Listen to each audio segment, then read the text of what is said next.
Greetings, my Israelite brothers and sisters, heirs, joint heirs, adopted, grafted, natural, spiritual. I hope this video finds everybody well. Sorry about the way it streamed it initially. I don't know what happened there.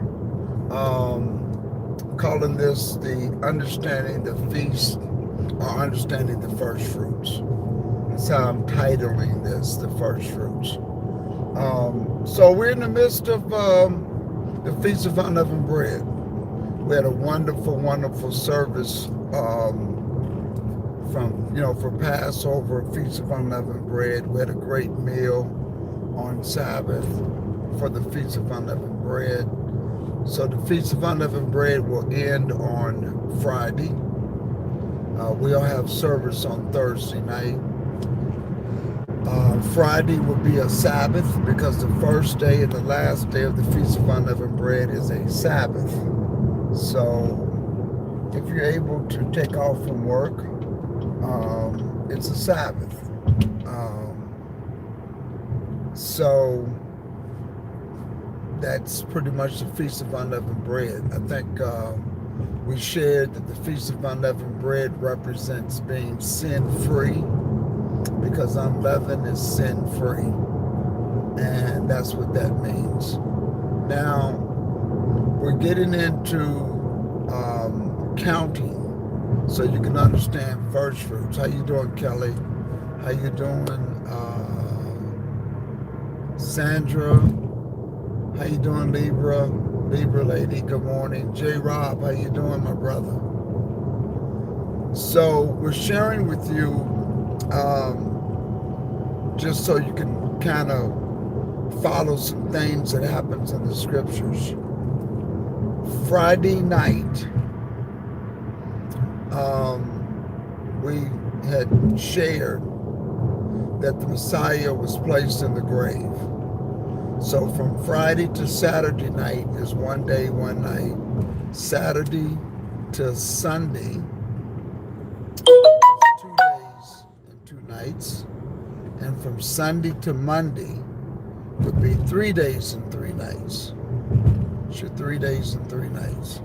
So Friday night to Saturday night to Sunday night till this evening. If you would look at the sun when it's going down, wherever you are, before it gets dark, the Messiah would have gotten up out of the grave. This is the way first fruits works. The Messiah is sort of like the plant. He's sort of like the fruit that comes out of the ground. Coming out of the ground is similar to being resurrected. That's why they call him Christ our first fruits. He's the first fruits of the resurrected. So you got to think about the first fruits as you plant something and it comes out of the ground. So he was planted the day that he was crucified and buried. He was planted. 3 days and 3 nights later, he came out. So that's the harvest. The harvest is the resurrection. He's the first fruits of the resurrected. So that's pretty much what that is. So when he comes out, that you're supposed to take your first fruits in Leviticus, the 23rd chapter. It says whatever day during the week your harvest comes out of the ground, you're supposed to take it to the priest on the weekly Sabbath. So this coming Sabbath, which would be the 27th, you take it to the priest. But on the next day, which would be the 28th, that's when on the 28th, that's when you start to count day 1. So that's the first Sunday. So 28th, you count that as day 1. You count all the way to 50 days later, and you should come up with, I believe it's June it's on a Sunday, and I believe it's June the 16th, 15th or 16th, whatever, which one of those dates is on a Sunday, because Pentecost will always be the morrow after the seventh Sabbath. So if you start counting, day 28 is one. Next week, the first Saturday in May would be 7 days. That following Sunday, you do that again. You do that 7 times, and day 49 will always end up on a weekly Sabbath. But then the morrow after the seventh Sabbath is Pentecost.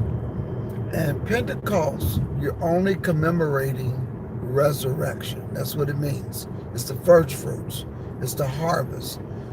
But in terms of this, harvest coming out of the ground is the resurrection from the grave, because the grave is in the ground.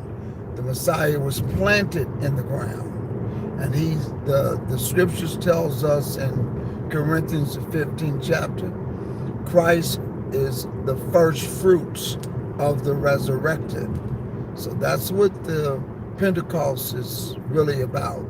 It is actually the year of the Lord when he returns. It's the year that he returns and gathers the first resurrection, because he's the first fruits. He's day one. We're the first fruits of the resurrected in the year that the Lord returns.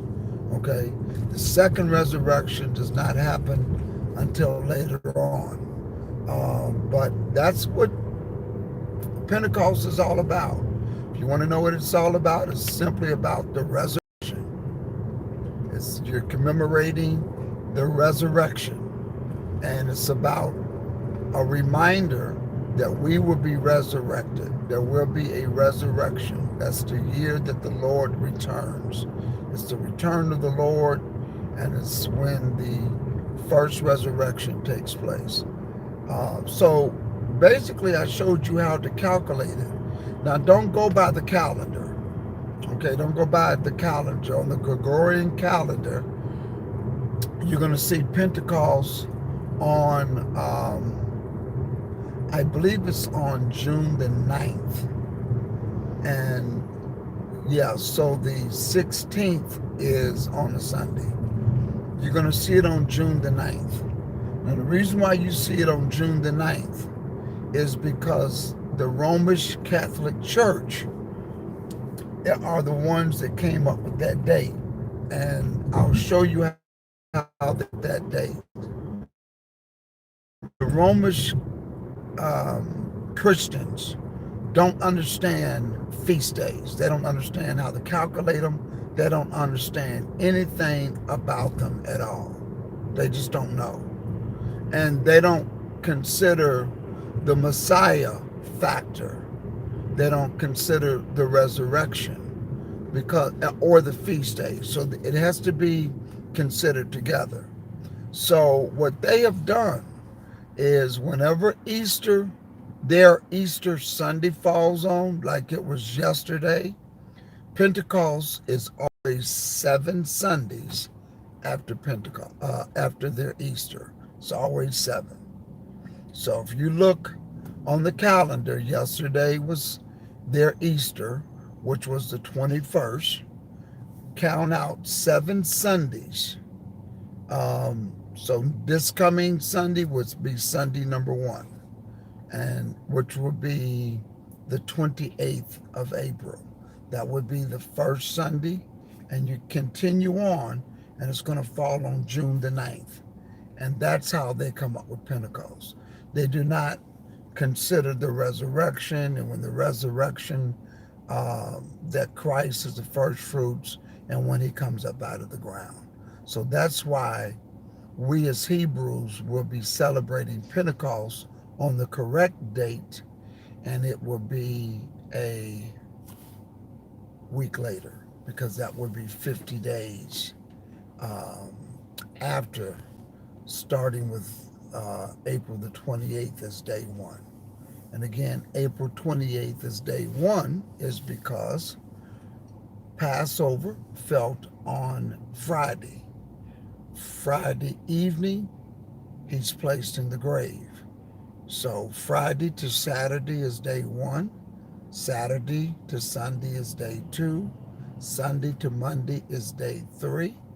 And so when he resurrects, you have to take your harvest to the priest on the Sabbath, which is the next weekly Sabbath, which will be this coming weekend, which will be April the 27th.